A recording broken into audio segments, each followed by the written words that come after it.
Welcome to the 100th episode of Intentional Guy Podcast. Woo! I can't believe we actually are at 100 episodes now after 3 years of doing this podcast. Today, I'm going to introduce to you my friend, Joe Mikalajunas. He is one of my top 5 friends. I believe we are the sum of the top 5 men in our lives. And Joe is no exception. This is where iron sharpens iron. He has a tremendous story. Our stories often don't turn out the way that we imagine them to be. I know mine didn't. I didn't set out to write my story. I would have wrote a totally different story. But what's amazing is God has a plan for each one of us. And He meets us where we are. When you see Joe at church, and some of my church friends who are watching, they will have no clue about who Joe really is and where he came from. They see the man today, but they didn't know the man who came to our church as a felon, someone who spent 4 years in prison. And his story, how powerful that he rose from being in prison, accepted Christ, and now is a major leader in our community. He's been a CEO, and now he coaches CEOs and helps them with their business, but he also is helping men across our country to become better men for Christ. Today, I want you to pay attention as we jump in to Joe's story. Welcome to the Intentional Guy Podcast, where we are driven to help men become more intentional and purposeful in their daily lives. Your host, Michael Chestnut, will interview amazing guests to get insight and glean wisdom from, so we can integrate intentional living and lead happier, healthier, and more fulfilling lives. All right, let's get started with the show. You know, when you ask those stories about who you are, it's more than just a Facebook moment, right? It's not that Facebook bio, because there's so many different things that culminate for you and I to be the people that sit in these chairs right now. Oh, yeah. But the Facebook bio is, of course, I'm a husband. Christy is my life mate, just a phenomenal person. You know her, and Yes. what a blessing it is to have her. Yes. I like to think that when you get married, you want to marry a woman who makes you a better man. Well, I struck oil at the altar. Me too. That's a great way to spend the life with the person that keeps your heart, right? Yes. 3 great kids. Joe's our oldest, and then we have Kara, which Kara's very active in the church, and then Jacob, what a blessing it is. So in that family, just God has blessed that with a lot of love and just the right people. Outside of that, the backstory, of course, before you ever tell my story, you have to tell the backstory. Right. Come from a very strong traditional Sicilian family. Growing up, we didn't have a lot, but we had family, and we had a lot of love in that family. And I grew up with these very traditional Sicilian kind of views that family is tighter than everything. I'm the oldest of 3 boys, so it's me, my brother Mike, my brother Scott. Okay. And so all this cue up is kind of important because the story doesn't have the same strength Without it. Yeah. I mean, without it, really doesn't, right? The backstory really is the power of the story. And, you think about it, this is where God starts the journey before He makes it His story. So we grew up in some, you don't have a lot. You grew up in neighborhoods that aren't the best, Right. A lot of times, right? So, they were feisty neighborhoods. And you had the 3 of us. So you had me, who was always that real dutiful oldest brother, watching out, keeping track of everybody. You had Mike, the middle child, who just epitomized everything that a middle child could be, right? He was that guy. And then you had Scott, who was just the one who just laid low and stayed out of trouble and avoided all the stuff that, myself and that Mike would create. And so we grew up and we kind of took our own paths, right? I would kind of go up and I stayed that straight lace, kind of doing good in school and sports. I kind of knew what I wanted to do at a really young age. Always wanted to be a soldier, serve my country. It was just ingrained. My father served, my grandfather served, his father served. And it's just one of those things where I couldn't think of anything I'd rather be than wearing a uniform and serving our country. So my path was really clear. Mike, who becomes the center of this story, took a much different path. Mike, at a very early age, was walking in a different, darker path.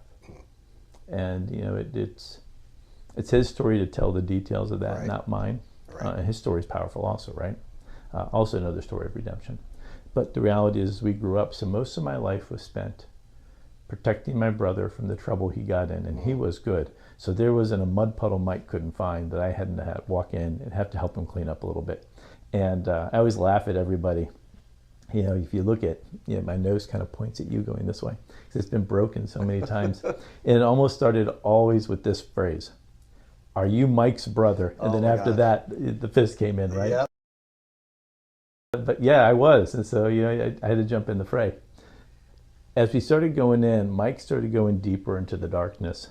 I started going in a whole different direction. Okay. But there are many times where, I would really come in and help my brother. And some of the situations were pretty serious. And some of the situations were darker. My brother would start a life of crime at a very early age. And unfortunately, get really good at that craft. And he would eventually work his way to be a drug dealer in the area, where I would work and become a cadet, start working my way to be a military officer. And then can't forget Scott. And Scott kind of just did his thing, but he really stayed out of that circle. And I think very intentionally. So he was amazing in his own ways, but he kind of stayed out of the circles that Mike went into and kind of stayed out of the path that I did. And he carved out his own thing. And Scott's a great brother, but he doesn't come into this story hardly at all. So shout out to you, brother. You're amazing. So don't want to think I don't love you. But this story really is Mike and I as the central characters in the beginning. Eventually I would get commissioned, become an Army officer, and my brother would get more serious into the darker parts of his life. It all came, and it's so funny when I tell this story, right? Because right now, on this side, everybody sees Joe as who I am, right? They see me as a business executive, a CEO, somebody who's involved with strong faith and walking with the Lord. But that was not how it is. And so the story is interesting because they never see this story coming. And usually when I lead in and I'm telling this story to people, I always say it like this. And usually I try my best, but especially when I talk to youth, I try to wear like a suit, really set that stage so it kind of bam, hits them. And then they're like, oh my gosh, this is going to be another guy who's a suit, who has a story. And then it starts with this story. Hey, my name's Joe. I do all this, blah, blah, blah, blah. Oh, by the way, I spent 4 years in prison. Right? And that's where the story gets real, right? Yeah, guys, I did, by the way. But the reality is, at this point, how did I get there? And then I get their attention at that point because they don't see it coming. But then what happens is at this point, Mike, I remember the phone call. I just gotten back from leave. I was at officer basic training in Fort Knox, Kentucky.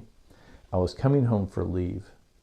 And on that way there, my brother Mike had committed a serious crime. And I remember laying in bed. I'd just gotten in. It was so dark and I was so tired. And then Mike is like, Joe, I did something bad. Well, I got to tell you what, Mike's woke me up many times and said that. So Mike telling me he did something bad is pretty par for the course for the first 2 decades of our lives, right? It's the question is, what did he do bad this time? And I remember we're kind of driving. I get in the car with him and we're heading toward Fort Meade. We lived in the Baltimore, Washington area at that time. And as we kind of pull up in there, I'm like, what the heck is going on here? And this is an area in Fort Meade that's very active, but there's also parts that aren't. And that's where all the kids kind of party, have all do the drugs, have all the stuff like that. And an area that my brother frequented quite a bit. And then I remember, as we're walking up, my brother just falls on the ground and just starts crumbling and just rocking back and forth, just weeping. And I'm like, what is going on? And that's when I see somebody laying in the grass. And to keep it appropriate for the video, what had happened is my brother, who was a drug dealer in the area, another one, it kind of came in the territory, threatened our family. We don't say stuff like that. And what turned out to be a beating turned into something far worse. And my brother ended up killing that guy. And I remembered that point. And everybody says, well, the question is, why didn't you think differently? At that point, who you are up into that life comes at that moment of inflection where you have to make that hard call. And that point, that's why the backstory is so important. Right. Because coming from a really traditional Sicilian family, where family is everything, and I didn't have Christ, and I didn't have strong faith then. So when you don't have faith and you don't have Christ, or any faith, what do you lean on? You lean on philosophies you've read. Yeah. You lean on the family that's input their values into you. Maybe it's people that you've had along the way that have invested in you, but it's some culmination of this patchwork that you put together to make these decisions when the decisions are real. Yeah. At that point, the decision was real. And I remember seeing my brother, and I remember this thought going, this is where I have to protect him again. Eventually, everything would come out. The shorts, a very long story in a condensed version. You've heard the long version of what happened in that period between making that decision to stand by my brother and stand by my family. And that's hard because it falls into two different people, right? There are people who have a real strong family background, right, and say, wow, what would I do if it happened with my family? Right. And then there's other people who go, wow, why would you even sacrifice for your family? And so I never understand when I cast this story out where it's going to fall on somebody where they have a strong family and feel those bonds, or some people like, really? You did that for your brother? And but being Sicilian, there was never a doubt, right? I always tell everybody, if it happened now, I would be easy. I'd go send my brother, said, fantastic, I love you, let's go. We're going to walk down, I'm going to get you a great attorney, and then we're going to turn yourself in. But that's the Joe now. It isn't the Joe that was then, almost 40 years ago. And I remember living in that period of just waiting for it to happen. Because I knew when I made that decision to stand by my brother, it wasn't a question of if I'd pay the price for that decision. It was a question of when I would pay it and what it would look like. But I already knew at that decision, when I made the decision to stand by my brother, I would be sacrificing everything at that point. I knew that. It's just the way it is, right, with Mike. Eventually what would happen, I remember the conversation clear as day. I was an officer at Fort Carson. My commanding officer came up to me and said, Mick, I got to have a conversation with you. And I said, sir, you probably want to read me my rights first. He's like, Mick, I said, sir, I think you really need to read me my rights first. And then we completely came clean. And at that point, it just started moving really fast. At that point, the police had arrested my brother. Things were kind of picking up pace. Now you're in that law enforcement part of the phase where now it's out in the open, right? And my brother's crime is no longer in the darkness. It's now in the light, and it's happening, right? And I remember I'm talking, I'm coming in, and I'm making the decision to turn myself in. Because what did I really do? I lied on sworn statements. I was charged with eventually accessory after the fact, right? Okay. My involvement. I knew it happened. I lied on sworn statements. I made false depositions about knowing about it. And that eventually is what would be the crime. However, the journey was a little different to get to that crime. And so I remember when I first came in, I'm turning myself in. And I'm walking in, I'm in the plane, I'm going through, and you're kind of coming in. You know me, this is how naive I was.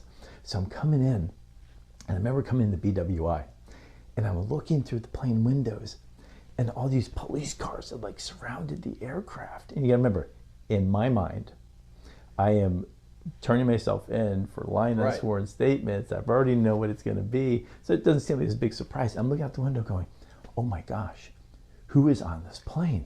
Right? And I'm kind of looking around, trying to figure it out. And then I remember when they're letting people off the plane. They're catching people who had this containment area so you can't get out. And I recognize the officers in the front, right? And they go, are you Lieutenant Mikalajunas? And I go, yes. And you go, and they go, you're under arrest. I'm like, well, duh, that's kind of what I'm turning myself in for. Right. And then they read these litany of charges, and my mouth about dropped, and because inside you know what you've done, but to hear these major crimes coming out, doing drug dealers and authorizing contracted hits and all this more serious stuff, and I'm thinking, all I did is lie about turning my brother in. And it's interesting at that moment, you've processed through the lens of where you are, right? And I remember fear, right? Absolute fear. Thinking, what am I going to do now? This is serious. And your mind just kind of goes through this process of trying to handle something new that's at this magnitude. But God is in control. Even though I wasn't walking faithfully with the Lord at all, the Lord is always walking faithfully with you. You know, He is completely sovereign all the time. And even though His name barely entered my mind at this time, my name was well known in His. Yeah. And you don't see this, but He's walking you on the path. He's prepared for you. But when you're an unbeliever, you don't see that because you don't fathom your faith as a path. You don't see a larger purpose in this. So as we were doing this, I remember coming off, and you know how it was at this. It's since they now think I'm this major criminal. I remember going out and there's like the old K cars they used to have back then. That's how old I am. We had K cars, right? And there's about 3 or 4 K cars. They all look the same. And so they put me in, and they all went in these different directions, right? And I'm going, because they were afraid my guys were going to break me out. I'm thinking, I don't have any guys. It's just me, right? But you know, it's my guys. And I remember as we went to the police station, I'm sitting here just like this, and there's this big plexiglass wall in front of me. And I'm sitting here, and reporters are all in the window. And I'm just like this, just trying to smile. I'm thinking I just got to smile, right? I know what else to do. And it was so surreal to go from just saying, yes, I did this, to all of a sudden you have reporters in your face and everything like this. Well, eventually, God's plan was I would have these major charges. The judge would give me bail, and my father-in-law at that time would help me post it, and I would get out. Never happened before, but that's God's first work, right? At that time, I would go back to Fort Carson. And when you're in the military, when you're going through this kind of action, you're removed, security clearance is pulled away, you're removed from the front line, you're put in an administrative position, which really ended up being a tremendous blessing because it gave me time not only to serve my country in a different capacity, but also work through my defense, work with my attorneys, more importantly, giving an opportunity for the higher level of my command in the military to get to know me as a person and not just as a case number situation. And you think about God's hand in that moment of having interactions with senior officers of Fort Carson that would down the line become major decisions that would change the outcome of this for me in a lot of different ways. Eventually, things would go through. The state would realize the error of the charges. It would be passed over to the federal courts because it happened on Fort Meade. And then the true charges would eventually happen. All the rest of the stuff was dropped. It was interesting, though, in that phase, right? When you're going through all this media, all this exposure, that when you get on the other side and the truth finally comes out, they don't post the stuff that you weren't guilty of this. They just keep going on what you were guilty of. Now, I learned a lot about that. However, eventually what happened, I get ready to sentencing.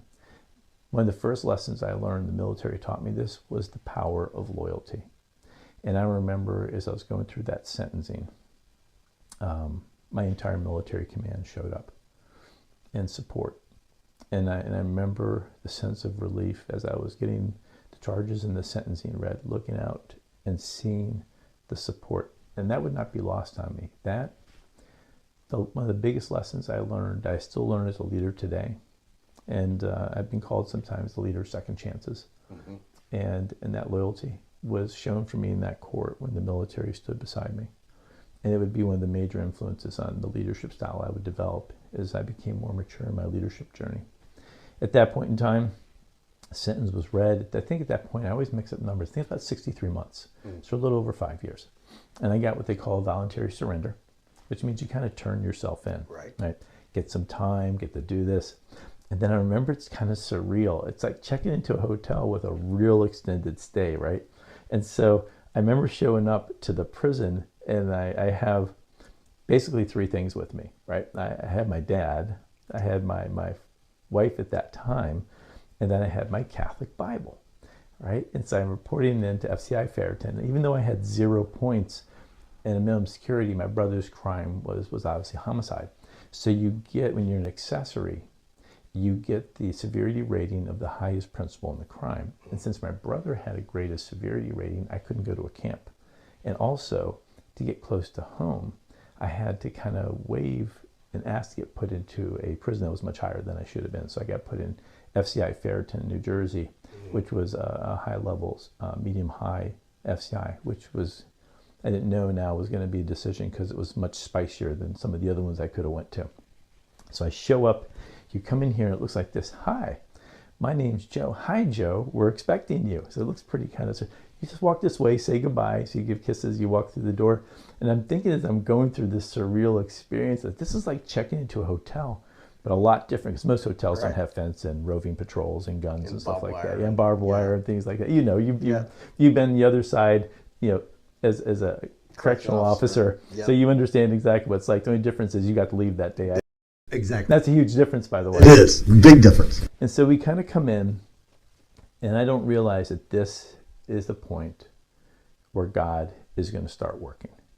And we always say, and I always think when David penned Psalm 23, right? And it starts right off in the beginning. Yea, though I walk through the valley of shadow of death, I shall fear no evil, for you art with me, and your rod and your staff, they comfort me. And I have to tell you, one of the things that I didn't realize is God didn't say, I'm pulling you out of that valley, or I'm going to lessen the darkness in the valley. He doesn't. He has you go through the valley. But what is it? He's with you. Yep. Don't fear the evil. And then my rod and my staff are with you. Rod, the symbol of God's strength. The staff, the symbol of God's guidance. Right? Well, I didn't see that, but this was the beginning as I entered this valley of the shadow of death moment. And this was about to start my valley moment. But this is where God was with me. But I didn't know God was with me at this point. So I walk in, and they immediately put me in the hole because they don't know what to do with me. I mean, saving some details, just know what to do with me. So I remember sitting in the hole going, wow, this is going to stink, right? I mean, do this 24/7, well, 23/7 lockdown, right? And this is for 6 years. This is going to be different, right? But I'm processing this through a military mind, right? Thinking about this, because right until now, the only thing I ever have is family, but the military is my big thing, being a cadet, being an officer. So you're thinking, I'm equipped to handle this, military equipped. You have the discipline, that thinking, that strategy, right? And I remember eventually I get let out. And so I'm sitting here in C unit, which is where you go in that place when you the more severe, because I had that grade of severity. So I get in the C unit. And I'm sitting here like this, and this guy just keeps walking by me, and I'm like, you got to be kidding me. I haven't even been here, a few minutes, and I'm already going to have to sit there and handle it. And this guy walks in, and he goes like this, you Joe. Oh. And I stand up and I go, why don't you walk in the cell and find out? And then he goes, hi, my name's Chuck. I rob my own banks. And it was just the funniest interaction. And I remember thinking how surreal this was. He would eventually become my best friend, as you call it, a road dog, right? He was my road dog. And we would do time together. And it was just a blessing to get to know him. And he was just a phenomenal person. But that's a whole start. That was a bright spot in a dark journey of what prison does. And then what happens is I would go in, and it would quickly is, prison life, right? Right. Prison life's different. It's for guys who haven't been in prison, but say soldiers who have served, been downrange, it's kind of like combat, right? Where it's nothing happens for 95 minutes, but that constant pressure waiting for it to pop off is, and when that 5% happens, it is serious, It's aggressive, it's violent, and it's sometimes deadly. And that's what it's like. And it's not the 5%, it's the 95% of waiting for that to happen. Every interaction, always that tension, you cut it through a knife. So you kind of walk through it. And I remember thinking to myself, I would eventually get assigned to Unicor, which is the federal prison system for their factory, which is huge, because this is God's plan all along. But in that time, we're going through appeals, everything is happening. And then there's this guy who sits right across from me. His name is Raymond. And he sees me because this time I'm a good Catholic, right? Yeah. And I'm doing my novenas and my rosaries, and I've always been a seeker. And I don't know if I call myself I was searching for Christ, but I was seeking. There's a pause here for a moment, because I think God calls you, and he will send people in your path if you're not saved. And I always say there's plan A, plan B, and plan C. I always say plan A is plan acceptable. That's, hey, Mike, why don't you come to me, Jesus, come to me to church? You say, thank you, Lord, take me. That's the great way, right? Plan B is plan bad. That's where God kind of amps it up a little bit and brings a little bit of static and noise into your life to kind of humble you a little bit, to kind of hear his soft whisper. Then there's plan C. That's plan catastrophic. That's when God really rocks your world because you haven't been listening to A and B, and now he's really getting your attention. This is the road of Damascus and the belly of the whale. Yeah. Or the big fish, right? Right. And I had looked back at this moment and I'm thinking all the countless times that people had reached out to me and offered me Christ, talking about Christ, military Christ. Christians were all throughout my entire life. But I was dead in sin and I didn't hear the message. Yeah. But I remember this is where the Lord was faithful to his calling. And I was, even though I wasn't faithful to the calling, the Lord will always see his plans come out for you, even when you resist. Well, I didn't want to go to Nineveh. Yeah. Right? So the Lord was going plan B. And then I still didn't get plan B. So all of a sudden I found myself in the belly of a fish, which was called FCI Ferritin, right? Yeah. And it really was the belly of the fish, right? So Ray would sit across from me and he would watch me. And Ray was, and his nickname in the Christian world was the jackhammer, right? Right. There was nothing subtle about his witnessing. And it was, do you know that you're going to hell, right? And I'm like, wow, no, I know Jesus, right? I go to Catholic, I've done the Mass, I know, no, you don't know who Jesus is. And he would just beat me relentlessly, and he would talk about all the things, and I don't want to offend any Catholics. I have some great Catholic friends who are evangelical Catholics, who love the Lord with all their heart, mind, soul, and strength, and I'm going to spend eternity with them. Right? I wasn't one of those Catholics, right? Okay. So we're kind of going through it, and if you've ever, I don't know, in the place that you were in, did you guys have a prison factory in there? No. Okay. No, they didn't. It was a more education program.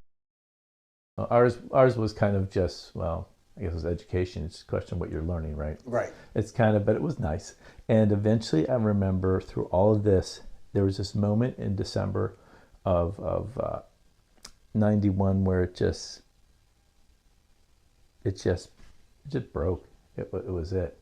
And it was one of these moments where I had just lost my appeals, where my first wife had decided to file for divorce. She stayed with me until I lost the appeals. And I remember you get to this point where you're really just holding on, because at that point, it's like you don't have that faith. So what you do when you don't have faith is you cling to anything that comes near you. And I had this vision, I was just getting washed downstream. And I was just clinging on to anything that I could hold on to as I was just being blown downstream, absolutely out of control. Fear was setting in. I don't know what to do with it between you and I. I was trying hard on the outside to stay disciplined, handle it as the military had always taught me, step in that ambiguity. But this was at a whole different level. And I remember Ray's words came to me, and out of nowhere, I started a genuine journey of trying to find out who the God of the universe was. And I remember this prayer of I don't know who you are, but I want to get to know you. And I don't care what form it is, I just want to know you in truth. And I remember it's kind of that C.S. Lewis moment where you're so low that there's nobody more to look down on. You look up and you find that benevolent, loving God. Yeah. That was me. And I remember, I don't have a date where, I don't have that date that's like January 5th, but there was a struggle in January of 92 where I was wrestling with faith. I was reading the Tao, I'd even been through Wiccan, I'd gone through a lot of stuff. I really wanted to make a journey to find God, whoever he or she or it was, and then find a way to step into it genuinely. And then I remember one day, it was this moment where I was just thinking through all these different religions. And I remember a conversation clear as day in January of 92. And I went, every religion I read about is me, I. I have to do this. I have to say these prayers. I have to do these things. Yes. And I remember sitting there in my cell, and there's this one other religion that says this: you can't do anything. You are lost in sin from the moment you were made. And I remember that, reading this. And you were so hopeless, I had to come down and die on a cross to save you. And then, you still are going to struggle so bad, I had to send my spirit down to keep you strong. Yeah. And I thought,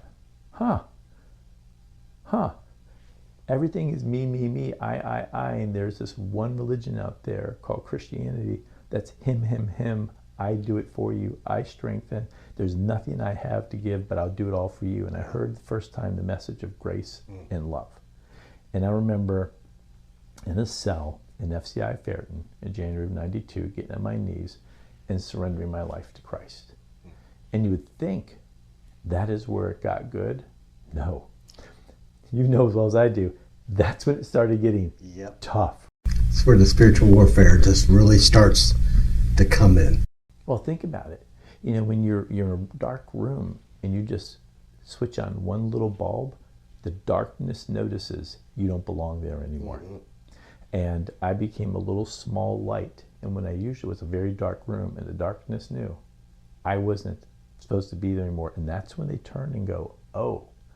And so things looked pretty good. I fell into fellowship there, met a lot of good Christian brothers, and I didn't realize how tight the brotherhood behind the fence is. Yep.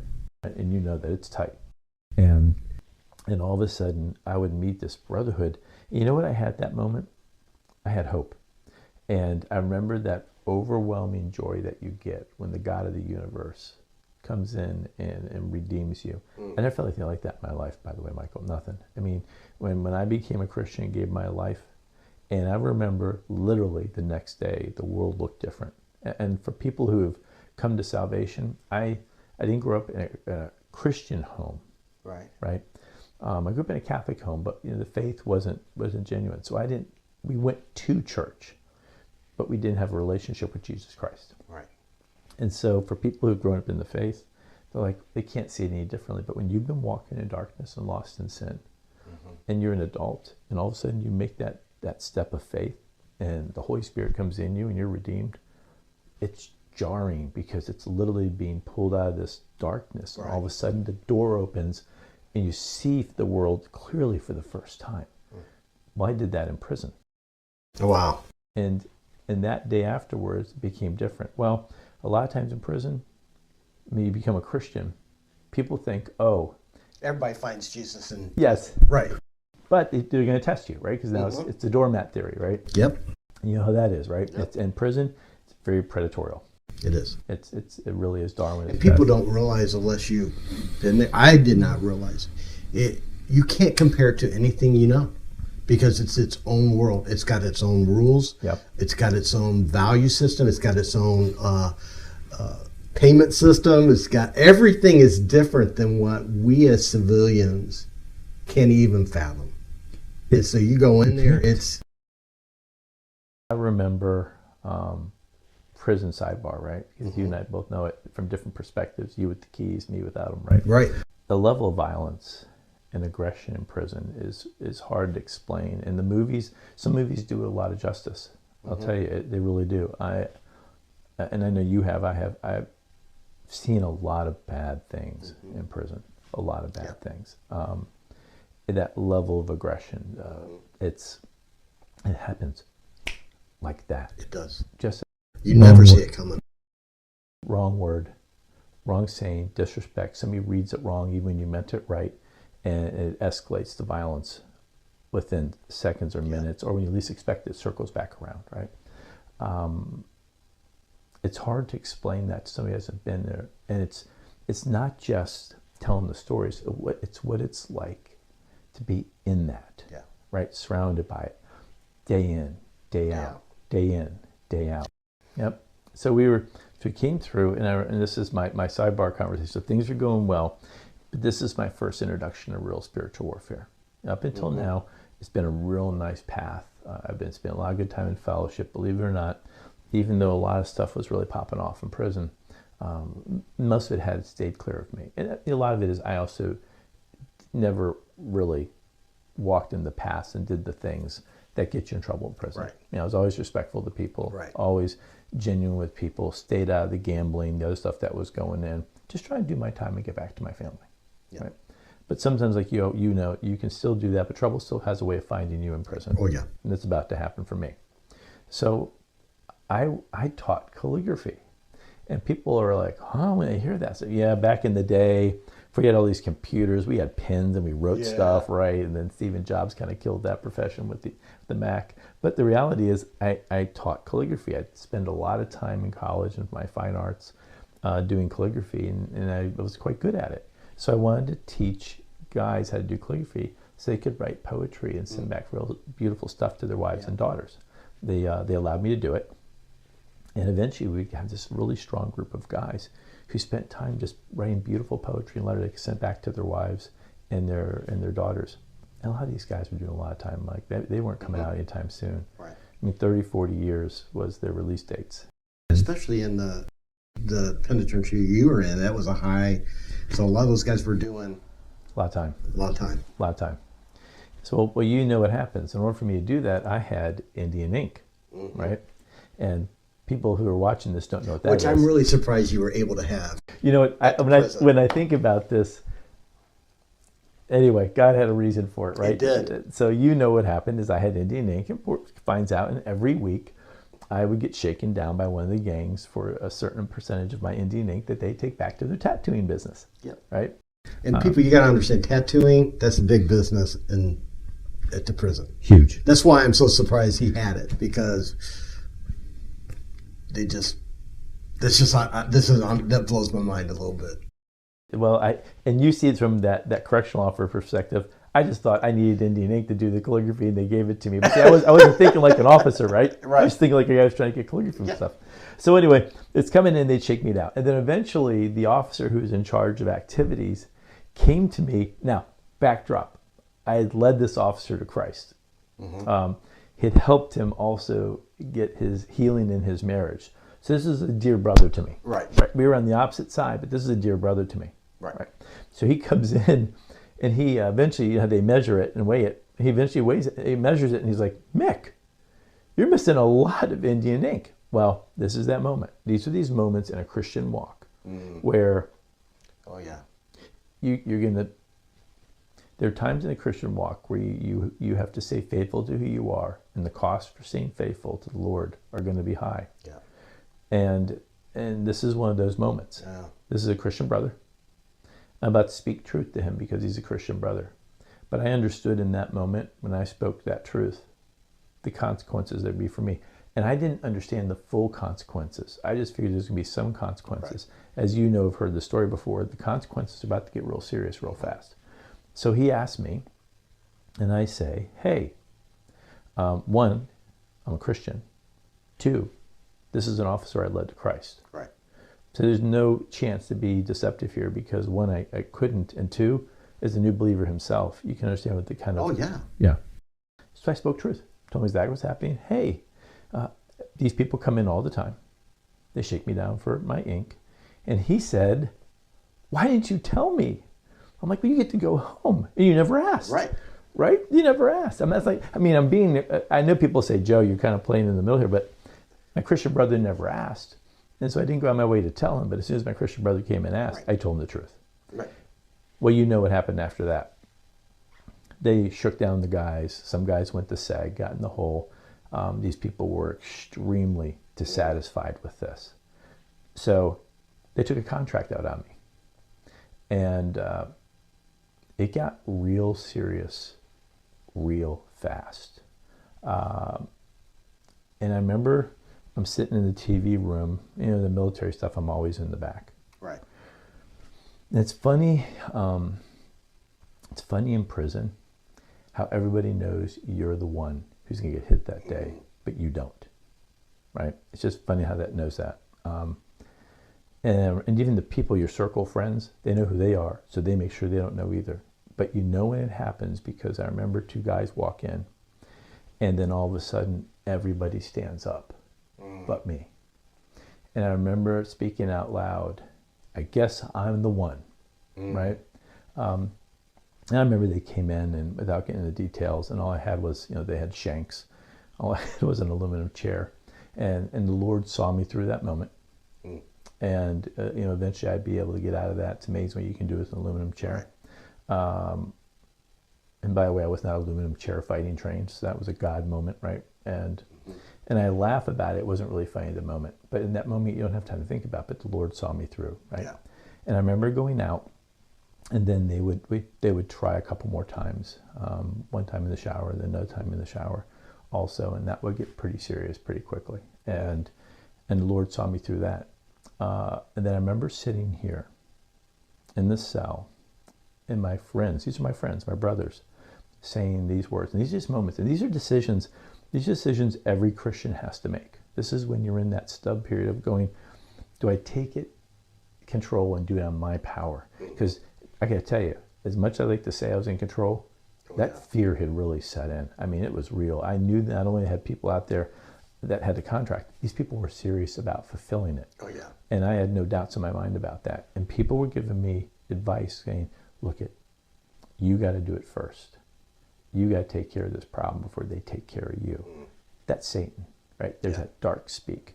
And I think for your viewers and for you and I, that was pretty clear there, but it comes in a lot of different ways. Yeah. Where that kind of dark whisper comes in your ears, where it's about, don't trust God. Are you sure God can see you through this? But you got the skills, you got the training, you can take care of this. You don't need God because God gave you these skills. And Satan just twists the truth, right? Yeah. Did he surely say you would die? He brings it in a logical way where... Oh my gosh. And no one would fault you for it too, so he knows how to do it. That's why I love what you're saying here, because that's why you got to know where your walk is and be in that tune with God, because we can justify anything. Oh, anything, right? It happened with Eve. When Satan came to her, did he say you shall surely die? Right? He twists that truth, but it's believable. Right. If you don't stay rooted and grounded in spiritual truth, his dark truth can make sense in a logical mind, right? And I remember sitting there, and the scripture you've heard me quote quite a bit was one that I was, and at that time you have to remember what I was reading. I was going through a lot of Job and reading a lot of other stuff, looking to the scripture, staying with the Lord. And there's a lot of scriptures about men and women of faith going through trials. Right. And I remember thinking to myself, there's one scripture that I clung to, and it was a real hard scripture. It was Job 13:15, right? Though he slay me, yet will I trust him. And I remember having to sit with that scripture in my cell, with the real truth that maybe the Lord won't see me through this, and I will be martyred, and being thankful that the Lord saved me for this short period of time that would have my walk as a Christian, right? And I remember almost a release of peace when I accepted my fate and surrendered control to him. And you know the rest of the story. And I remember the next day, I made that decision. I'm in my cell, and I'm reading my Bible I'm reading my Bible as I always do at lunch, and a voice came to me, and I knew it's to my heart. I didn't hear an audible voice, but it's the clearest I can honestly tell you in my decades of walking with Christ that I could hear his voice. And all it said was, go to the rec yard and worship me. And I know it wasn't a voice, but in my heart it sounded, right. Michael, I've never heard the Lord speak as clearly to me in my entire life as a Christian, but that moment. And I remember getting up, getting it and saying, okay, Lord, and walking out. And as I walked out to rec yard, the same officer who I'd led to Christ, the same officer who I had spoke truth to, he was now doing, he's on the grounds. It's not an activity, I can't remember what it's called, but he was on that one. He goes, Mick, I got to take you to SEG. And I'm like, man, what'd I do this time, right? I mean, I'm going to SEG again. And for your listeners, by the way, a little bit of sidebar, some prison stuff here, right? It's not because I spent a lot of time in segregation, because I was bad, but in prison, in the feds at least, whenever there's going to be a riot or something that comes in, the feds, by policy, will take anybody who's been in a leadership role, take them off the grounds, and then put them in segregation so there's no leaders, and so I was an officer, so I always got picked up because we had a little bit of a feisty prison, right? So there always something was popping off, right? And so eventually I'd always get picked up, and you get in the hole, you spend 90 days or 4 months in there, and then you get released, and you're in tent city in the middle of the stuff where you get back into a room again. And so I was used to it, as was anybody else who's in a leadership role, of getting picked up all the time and put in seg. So I thought that's what it was. And he said, no. He said, they planted it was an incendiary device. He said, no, your room blew up. They had planted an incendiary device in my room. And had I been in there, I would have probably either been horribly scarred or died a really bad death of burning. And that was the faith of the Lord. I mean, think of that. I mean, I would have never known. The Lord spoke to me and walk me out. But it was after that decision that night before where I made a decision to step in faith, to be able to trust my God, even though it was the darkest point in my Christian walk. I would tell you at that point, having gone through as much as I've gone through my life, that was probably the darkest part of my Christian walk. And knowing that clinging to my faith and being true to my God would probably end up costing me my life by the end of that week. But also, I remember the breakthrough moment when I embraced that scripture and decided to give it to God, understanding that I could not walk through this darkness. I was ill-equipped. And even though Satan was twisting my mind with this logic that made sense, when I finally gave it to God and revealed the truth, I was ill-equipped to handle it. Think about this. Lord, you are the sovereign God of the universe, creator of all things. I got this. Yeah. Right? And think of how many times as Christians we've actually said that. We do that a lot. All the time, right? The creator of all, the person who's in the spoken word created everything. But I have this, Lord. Even though you're the most powerful creator of all time, I got this one. Right? Faith becomes real when the cost of your faith becomes real. Yeah. Right? Yes. And I mean, there are people out there who are going through cancer, going through addiction, maybe some relationship issues, abuse or divorce, who are thinking about losing their jobs, can't understand the debt they're in, trauma, pain, and got hit by somebody hit them, and now they're dealing with pain that they can't. I mean, just the list goes on and on. It does. For me, that moment was understanding that the urge to try to control it, when that fear has set in, when the cost of faith becomes so seriously a high cost, right? I mean, the penalty for me, the cost would have been death. No doubt in my mind, right? There are guys out there trying to do bad things to me. Right. And it's amazing at that moment where it's, Lord, I trust you in every area, but Lord, you got this, but I will. Whatever it is, right? Your money, your health, just name it, right? Speak it, right?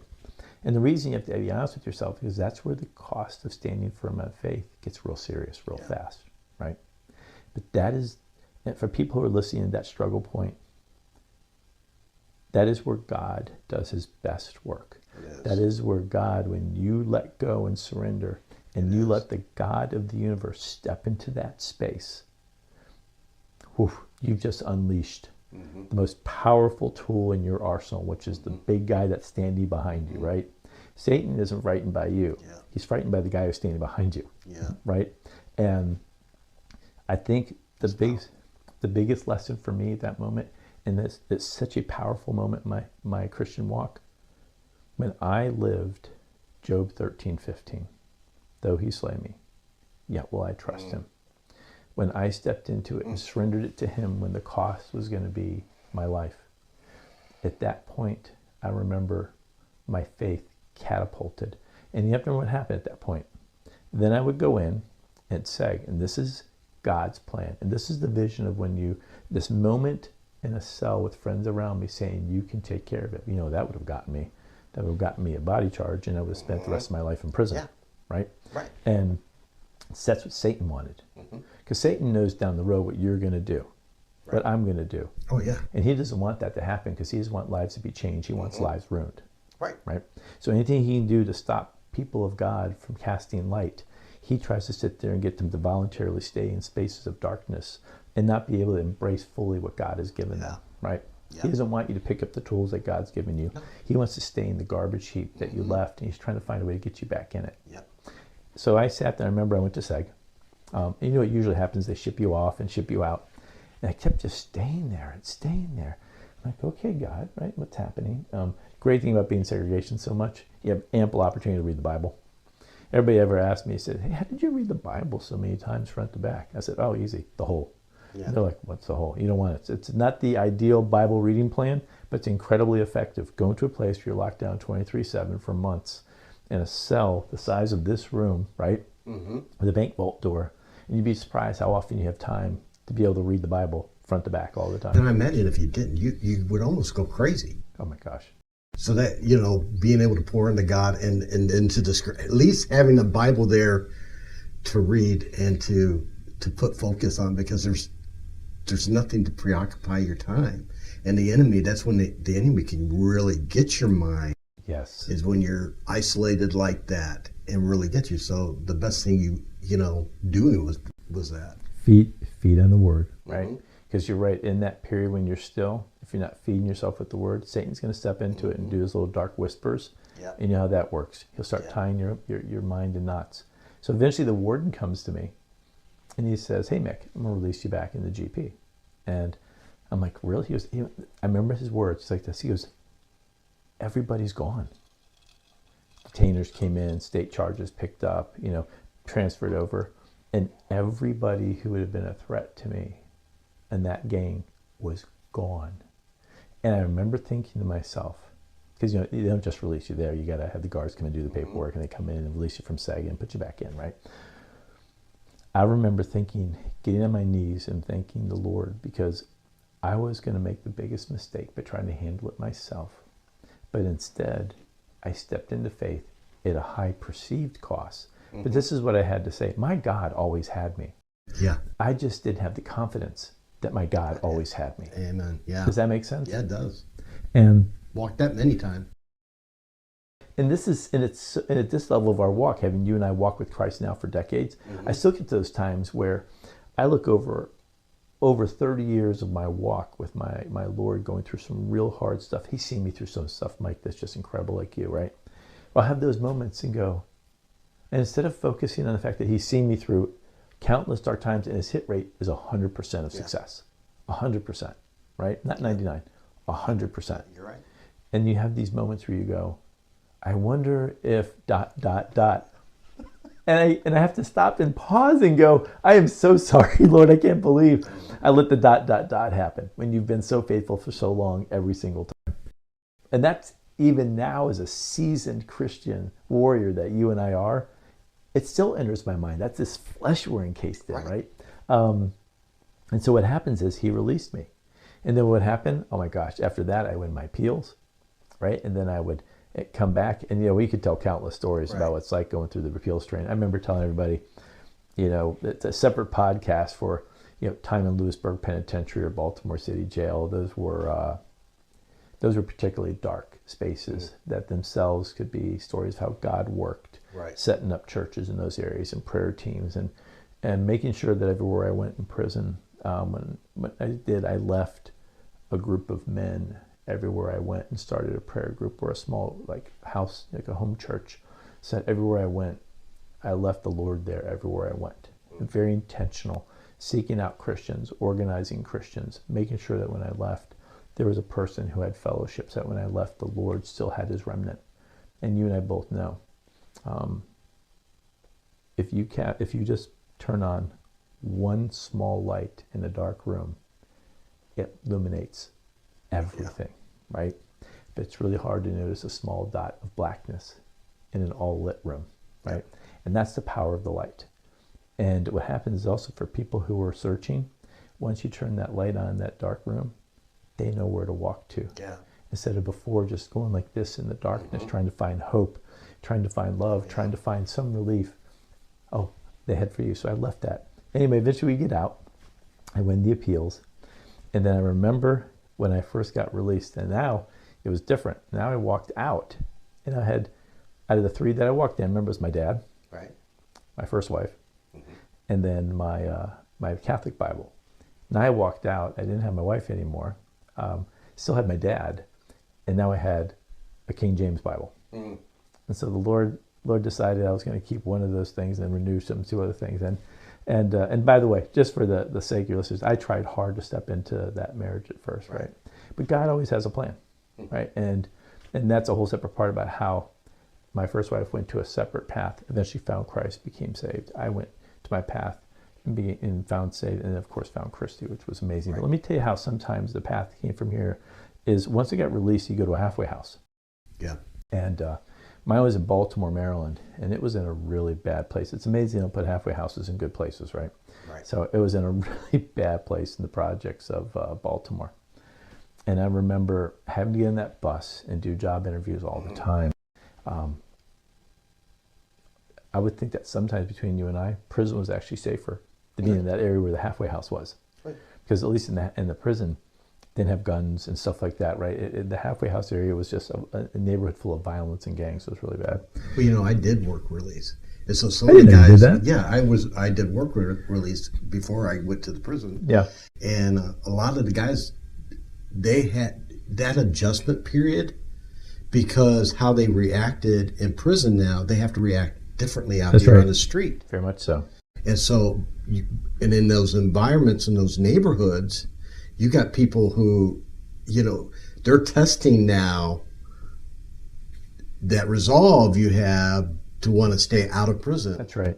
Because so that adjustment period is so critical, so hard. And it is hard. And you and I both know, I always tell you, I only did 40 months, right? My Lord needed 40 days in the wilderness. I needed 40 months. I need a little bit longer in my wilderness experience to find it. But, you and I both know that when you're in that period of transition, guys who've done 20 years, imagine what it's like coming out after 20 years in that environment.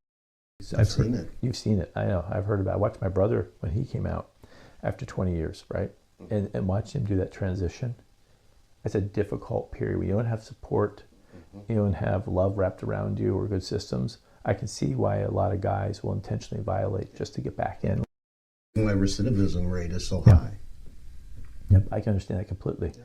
So anyways, I'm in here trying to find a job. You don't have to find a job, because if I don't find a job, I have to go back in, right? And finish out and go to my release date. I'm literally getting in the bus, countless job interviews. And I remember it always goes so well, because I have a college degree. Right. I was honorably discharged from the military. They stood by me. Which is amazing. That's a God thing. And when I tell you, so many lessons the military taught me. Literally, so many lessons I've learned in life through being an Army soldier. So many lessons. But the loyalty that the military showed me, I've tried to repay that going forward by being understanding and loyal and giving other people second chances when I had moments. And that lesson, a little bit of a sidebar. When I look back, and I was in positions, I eventually moved to positions of leadership as I became an executive. There were times when I would have to make decisions on people. And I remember people had to make decisions on me. Yeah. And I remember the lessons of grace, loyalty, and kindness when it came there. And I made different decisions. And I have to tell you, that influence, watching the military stay loyal, watching my command come in to support me, being honorably discharged, that lesson played out hundreds of times in the decades that followed when I had the ability to be able to make those decisions, and I made right decisions. It eventually became just like that. But I remember early in my career, the heavy influence of that loyalty from the military and me being a better version of myself. So anyway, you're going to these interviews, and it's so discouraging. And I'm going to tell this to the people who are going through this right now. Have faith that God is going to do his good work, even when the challenges are you. And I remember going through, talking, and I had the point, because I'm on probation, right? And we call it supervised release in the feds. And as soon as I did that, the interview shut down immediately. Just shut down. Yeah. I was on my 34th interview. My 34th. Yeah. And I remember, as you keep going through, 34th interview, walking in to interview for a dishwasher job, expecting that I would be turned down. And I remember it clear as day. Tony at Maria's of Timonium in Baltimore, Maryland. And I sat in and I told the story. Well, he's Italian. He liked the fact that I didn't turn my brother in, and that loyalty. And he hired me. And I have to tell you, I was the happiest dishwasher in all of Baltimore, Maryland, right? The happiest dishwasher. Yeah. And the takeaway is this, in life. Have faith that the Lord, if you're on the path he wants you to be on, have faith he will see that good work done. It probably will not happen when you think it's going to happen, but it will happen when God wants it to happen. And I'll tell you why working in that pizza place is so critical. And this is when you look back, where you see the dots as God connects them. and they're perfect, right? You have to have faith that the dots that he's connecting moving forward are just as purposeful and just as faithful. And for those that are struggling and it's not happening, my comfort for you is this: stay on the path, be faithful, keep going. God's timing may not be your own, but God's timing is always perfect. Yeah. And have faith that the God of the universe will reveal what he needs to reveal in the time that you need to see it. And I'll tell you why this path is so important. The 34th interview is what it took me to get to the point to interview for the dishwasher job at Maria of Timonium. At that time, I started as a dishwasher, and I was happy. And there was a change for me also, right? Mm-hmm. Going from being an officer to now becoming an inmate to now becoming a dishwasher. Right. And there was a mindset fix for me. And I was a happy dishwasher. It wasn't what I lost. It was being happy where the Lord had placed me, a dishwasher. And I remember eventually I work up and I become the manager of that place. There was a GM, but I worked in a management position. And a person would walk in who worked for Pizza Hut. And I remember he goes, "I want you." And I said, "Why?" He goes, "You're killing me down the road, right?" He goes, I said, "But I gotta be honest with you, I'm on supervisor." He goes, "I don't care what you're on, right? Or what you're doing. I want you." I would eventually go to work for Pizza Hut, which was my first real break in a big name chain. That wasn't the reason why. I would go work in Pizza Hut, and there was this Pizza Hut manager there named Christy Wright, who would eventually become Joe Mikalajunas. And think about this. If I hadn't gone the path I would, and I stayed in the military, and I was a good officer. Mm-hmm. I graduated, #1 top cadet in that. So I mean, my career was moving forward super well as an officer, and so I was moving clearly. I would have been there, walked in, ordered a pizza at that Columbia Pizza Hut in Maryland, picked it up, saw this really, really hot person around behind there, and taking it, smiled, even got a little flirty maybe. But I would have walked out of the pizza not knowing that that was the love of my life that I was walking away from. And that would be my soulmate. But the reality is this: God knew that. Yeah. And he knew that what would happen when I met her, married her, and the power we produced in a Christian family. But I couldn't see that, right? Right. It had to start with a 34th interview for a dishwasher in a pizza place, so that down the road I would meet the love of my life who was working in a pizza place, right? And so I always tell everybody, if you're walking, have faith in the God of the universe that he knows the path. Trust the author, because he's writing the next chapter. And I always say this, I have a thing that says, just trust the next chapter because you know the author. Yeah. And so what would happen there is always trust the author, right? Eventually we go and get pizza, and I do really well in Pizza Hut. And then I had to make a decision on I wanted to go back and get my education, but I really wanted to be a pastor. Really wanted to be a pastor. So I went ahead and applied to Westminster Theological Seminary, and I got accepted. But I couldn't afford to go. So I went to my grandfather saying would he finance me. Now you got to remember, cut scene again. This is my grandfather, right? Retired colonel, commissioned me, right? He actually gave my oath of office. Devout Catholic. When I first was saved and I walked in my King James Bible. My grandfather said this: "Get that demon Bible out of my house." Oh, man. So I want to just sit back, right? So when I came to him asking him if he would finance my seminary training in the Protestant faith, you can imagine what the answer was. Yeah. "Love you, Pa. I know you're with Jesus. Won't speak ill," but it wasn't one of the nicer moments, right? And so that door closed. The door closed. But he said, "Hey, maybe something in Loyola." Well, Loyola is where I got my undergrad. So I went ahead and had two choices to go. One was a pastoral counseling program for Loyola. The other one was going to get my MBA. So I applied for the pastoral counseling program. God moment's coming up. So viewer heads up. So I applied, and they said, "Sorry, it was one of the more popular pastoral counseling programs. You're about 400th on the list. You're about 2 years behind." So I said, okay, right? Trusting God completely, that I'm going to MBA. I get a call the next day. "Hey, we want to let you know you moved up the program. You start next semester." I still to this day don't know how it happened, what happened, But God opened that door. From 400th to starting the next semester. Wow. Well, my grandfather was more than happy to sit there and, going to get me back into the Catholic faith, right? So he was more than happy to fund that. So God opened that door. This is not what's important. So what happens is I go through, I get my pastoral counseling degree, and then I go and work as a pastoral counselor and a therapist and a counselor for the Christian Counseling Center of Annapolis. There, I meet a really great brother in faith, David Oceanero, who become my mentor as I go through. Fast forward a little bit. God's plans, always trusting that he's placing you where you need to be for the next place he wants you to be, right? David would go work for this company called Sunrise Assisted Living. It's a smaller senior living company.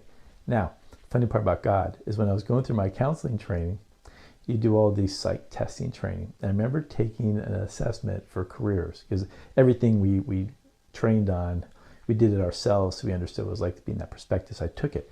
I scored high in 2 fields. One was, number 1, military officer. I was like, been there, done that.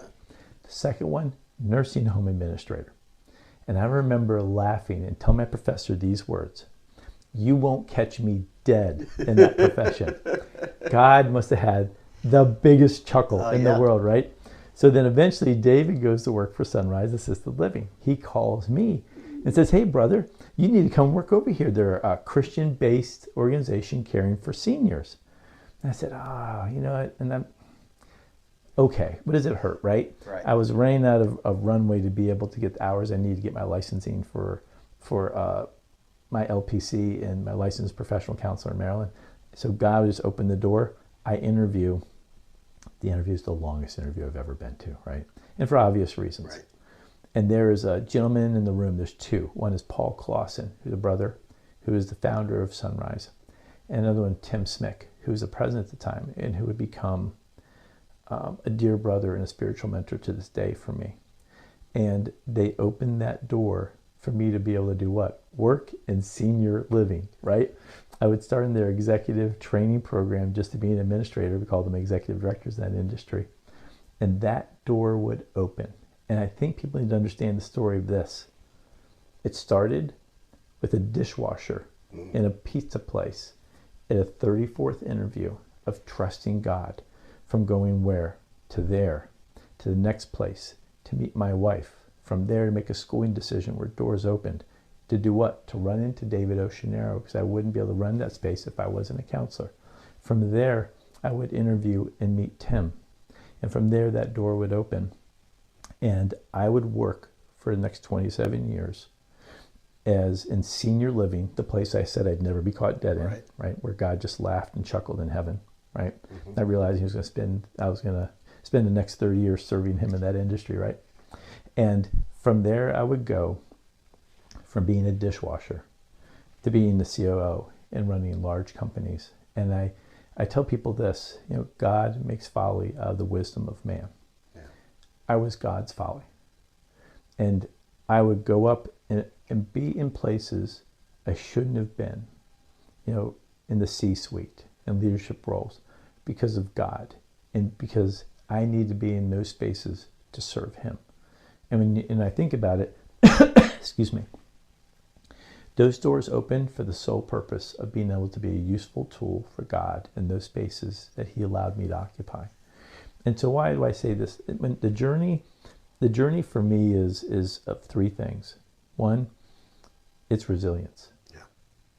You've got to stay strong. When you think about, when Paul's getting ready to be martyred for the cause. And now we're in 2 Timothy, right? And he's penned that letter. And we go to 2 Timothy chapter 4 and we get to verse 7. What does he say? I fought the good fight. What else? I finished the race. Mm-hmm. I kept the faith. Yep. Fight, finish, keep. Yep. Christianity is active, right? You're fighting every day with decisions that come into your life, things that occupy your mind, feelings you have in your heart, right? That fight. What is it also? It's a race. Mm-hmm. There's a finish line. We know that finish line where it's at, right? This is the race we run to get to the finish line of what's waiting for us in eternity. Well, guess what? There's competition. It's hard work to run a race, right? Yeah. We're called to finish it. And then finally is keep the faith. And I think we seem to forget that fight, that finish, and that keep. God didn't promise us, that it would be smooth. What he did is say, you will fight, because we're in enemy territory. Mm-hmm. And I realized that very, very quickly, that we are in enemy territory, that our true home is a place that doesn't exist here because it happens after death. And it's a place that God has given us on the other side of eternity. Yeah. But on this side of eternity, we're called to be loyal soldiers for him. We fight, we finish because we're running the race, and we stay faithful by keeping our faith. And when you have this thing in your mind of understanding that's a fight every day, a race that you're running, and that you have to keep your faith, it puts in perspective the struggles. Yeah. Because one, I have complete faith that God, the sovereign Lord of the universe, knows what's best for Joe Mikalajunas. And I have to trust that. And you and I talk in our men's group in the last 4 years where the Lord has really worked out that last holdout I had, which is in that area of money, right? Yep. That was my last holdout, last area of control. And the thing is, as a Christian man, I knew it.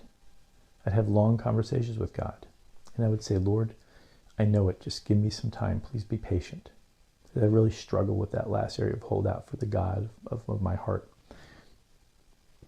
And it's decades of walking with him. I still had a holdout, knowing he's delivered me from so many things, but still saying, this is the one area I don't want to surrender to my Lord.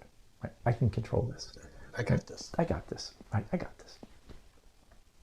You know that story. When I surrendered that to the Lord, the peace I got in that area, that last holdout to my Lord.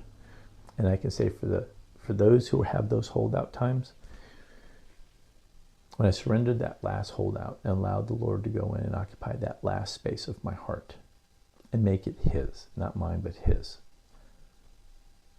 I can tell you that after decades of walking with the Lord, these last 4 years have been the strongest, where I have been in complete surrender to the Lord and surrender to all parts of my life. Does that mean I don't have battles? No.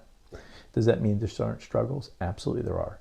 Does that mean the enemy doesn't occasionally throw arrows? Oh, heck, they're flaming arrows, right? Right. They come in and they're hot and heavy and fast. What's changed is the way I step into those areas, the way that I get hit by the arrows, the way that I handle those struggles, the way that I sit there and when the darkness tries to encroach on me. That's all the same. Satan hasn't changed, right? Me walking in those spaces with my God confidently is what's changed. Yeah. And the other part is transformation and growth. When you walk into your faith, there's a transformation that happens in that moment like that, right? But there's a process of sanctification that starts the moment you say, Lord, come in and take my life. And that process of sanctification is not complete until we're on the other side of eternity with perfection. So from the moment you say, Lord, I will, and I will become yours, till the moment that he calls you back home, there's a process of sanctification where you try to become more like Christ, less like you. And that's a struggle, because that means surrendering parts of you. Now, I'd say it's easier when you're an older Christian, meaning older as in more mature in your walk. I think it's harder from new Christian to seasoned warrior in different ways. Right. Because I think for you and I being seasoned Christian warriors, the last holdouts are the ones that are so deeply entrenched. Sure. And those are the ones you got to dig deep to pull out, right? Excuse me. And they're the ones that have the highest cost. As a new Christian, everything's being surrendered, right? Right. The list is so long. It's overwhelming. Things I did yesterday, I don't want to do tomorrow. Friends I had, I don't want to, I shouldn't be, but I really like Jimmy, but Jimmy's kind of really bad influence. How do I tell Jimmy I love God now? And where does Jimmy fit in, right? That kind of stuff. But when you're where you and I are, those last holdouts are really entrenched. And so you got to come in and dig them out hard. And the Lord's got the tool for that. I tell everybody, stay true to the process of transformation. Understand that the God of the universe will finish his work in you. And when I walked in, my favorite scripture, the one that's guided my life, is the one that I walked in and saw it hanging right here on your wall. And it's Proverbs 3, verses 5 through 6, right? Trust the Lord with all your heart. Lean not on your own understanding. In all your ways acknowledge him, and he shall direct your path. That is my life scripture with God. And, if you stay true to that, right, he will direct your path. But you have to acknowledge him. You have to step in faith. And you and I know this, and you're living through some of it right now. Life hits you, and it's not always the enemy. Sometimes life in itself is hard. Throw in intentionality with demon activity and darkness, it gets harder really quick, right? But life is hard enough. There are people who say, why did God do this to me? There's sometimes we live in these fragile bodies and they fail. They just fail because they're not meant to go into the next place, right? God, Satan didn't do it to you. The body just fails, right? But you walk in faith. And I will tell people this, have faith in this. The potter, the master potter, crafted you to be perfect for what he meant you to do. If you wrestle with, I'm not this. If I was built for this, I can't handle this. What you're saying is really this. God didn't equip me to ... You were known from the foundation of the earth. The master of the universe crafted you with divine hands to be made perfectly for the time he placed you in and the tasks and the struggles you would have. Perfectly made. Strengths, flaws, weaknesses, and everything in between. Perfect. Even Paul said, take this away from me. We don't know what it is, but what did God say? My grace is sufficient for thee. The apostle of apostles prayed for the Lord to change something about him, but God knew that he made Paul perfectly for the task that he needed to have done.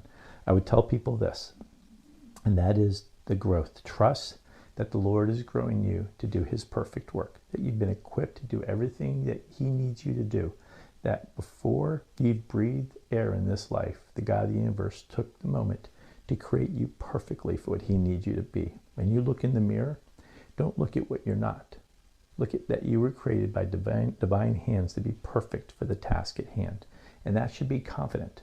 Because when God equipped you, he made you. He knew the moment you were going to be in. And he built you perfectly to go through. And I always say this back to Psalm 23, right?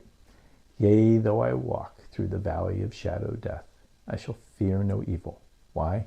For you art with me, and your rod and your staff, they comfort me. And I will tell you this as we kind of wrap up and ask some questions. Resilience. Stay true. It's a fight. It's a race. And just keeping your faith. You're going to fight because Paul said, I've what? I fought the good fight. I have finished the race. I've kept the faith.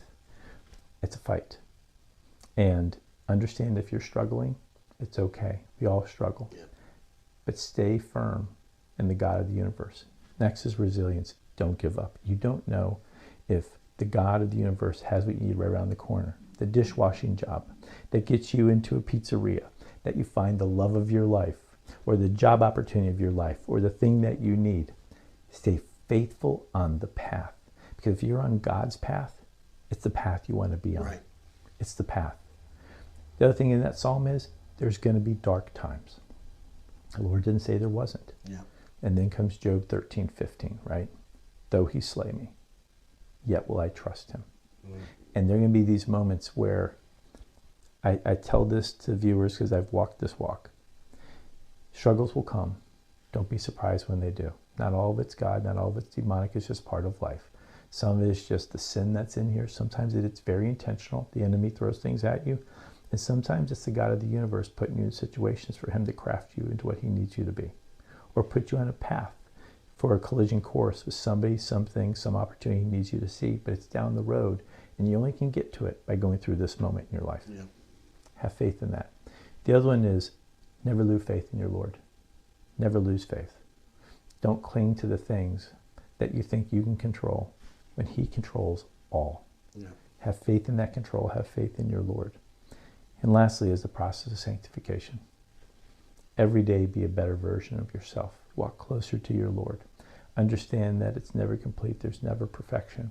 And when you look in that mirror, understand that you were perfectly created by the Lord of the universe to be what he needed you to be at the moment you're in. That should give you the confidence you need. Take that next step to understand that the Lord built you perfectly for him. And when you understand that the God of the universe created you personally, the way you're built, flaws and strengths, That should give you the confidence that he built you for everything you need to be. There's nothing you need. There's nothing that's short. There's no self-help book you need to go to that. God created you to be perfect where you're at. Sometimes you don't like the place that God created us to be perfect where we're at, but you're perfect where you're at. And the last I'll end is this. All of us are in some form of a prison experience: mental prison, physical prison, spiritual prison, real prisons, right? Stay firm in this. I couldn't get out of prison. Well, I could have, but that would have been a real bad thing, by the way. It would have got me more prison. Right. Don't focus on the prison experience. Focus on what's going in between those walls of your life. Understand that God is there with you, that God will see you through. Stay resilient and walking through your path, and have faith that eventually those doors will open and that freedom and that light are waiting for you. Stay firm to that hope. Thanks so much for listening to this episode of the Intentional Guy Podcast. We hope you enjoyed the show and got some real value out of it. Tell others what you learned and share the podcast if you think they would benefit from it too. Please follow us on your favorite podcast platform, leave a review, and consider checking out our website, intentionalguy.org, to learn more about us and get in touch. Thanks again, and we'll see you next time.